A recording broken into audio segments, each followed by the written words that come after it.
ازيكم يا شباب، اخباركم ايه؟ يا رب تكونوا بخير. امبارح قلت لكم على اخر تحديث في موقع تسهيل او موقع تاشيره. النهارده بقول لكم على اخر تحديث في طلب انجاز او موقع انجاز، او اللي دخل الان تحت منصه وزاره الخارجيه، اللي هو بنسجل فيه انجاز برضه وبندفع فيه الرسوم. الاول الرسوم كانت بندفعها على 4 مرات: رسوم الطلب ورسوم انجاز والتأمين، وبندفع رسوم التأشيرة. الآن أنا جربت عشان أعمل طلب إنجاز جديد، فطلب الإنجاز الموجود فيه الدفع مرة واحدة كلها مع بعض. هو جايب لك الدفع، هو إجمالي المبلغ كام دولار الإجمالي كله، وحاطط لك الرسوم مفقطها لك تحت منها. الطلب 10 دولار ونص، ورسوم التأشيرة 81 دولار، والخدمة التأمين الصحي 10 دولار، وتكاليف التأمين الصحي 8 دولار. عاملها لك كلها في ايه؟ في دفعة واحدة، في انك تدفعها مرة واحدة.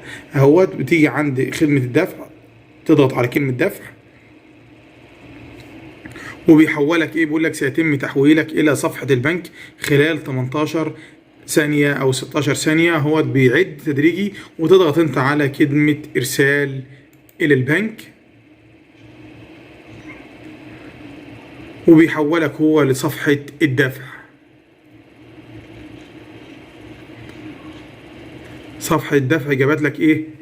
جابت لك الايه؟ التفاصيل بتاع الطلب، هي الطلبات كام، رسوم اللي هي رسوم الطلب ورسوم التأشيرة وتكاليف التأمين الصحية. لما انت بتعمل طلب انجاز في اخر مرحلة بتختار التأمين بتاعك وشركة التأمين اللي انت بتختارها، ورسوم خدمة التأمين الصحي، والاجمالي حاطط لك عندك الاجمالي اهوت.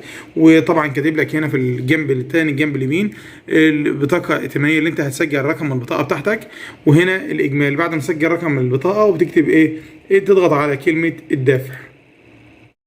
تضغط على كلمة الدافع، وبعدين هتظهر لك البيانات بقى. تحط رقم البطاقة والتاريخ بتاعها، والبيانات بتاعتك، اسم حامل البطاقة، والرمز التحقق اللي هيجي لك، او رمز التحقق ده اللي هو الرقم الخلفي اللي على البطاقة. وبعدين تعمل كلمة الدفع، تضغط على كلمة دفع، هيحولك على صفحة البنك اللي هتحط فيها رمز التأكيد، أو اللي هيجيلك، أو الرسالة النصية اللي هتجيلك على جوالك المسجل الخاص بالبنك. وهتحط رمز التأكيد، وهتعمل تأكيد للصفحة.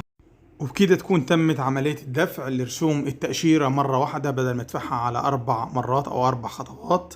أتمنى لو الفيديو مفيد ما تنساش تضغط على زر اللايك، لو أول مرة تتابعني ما تنساش تضغط على زر الاشتراك. أشوفكم على خير في فيديو جديد إن شاء الله. السلام عليكم.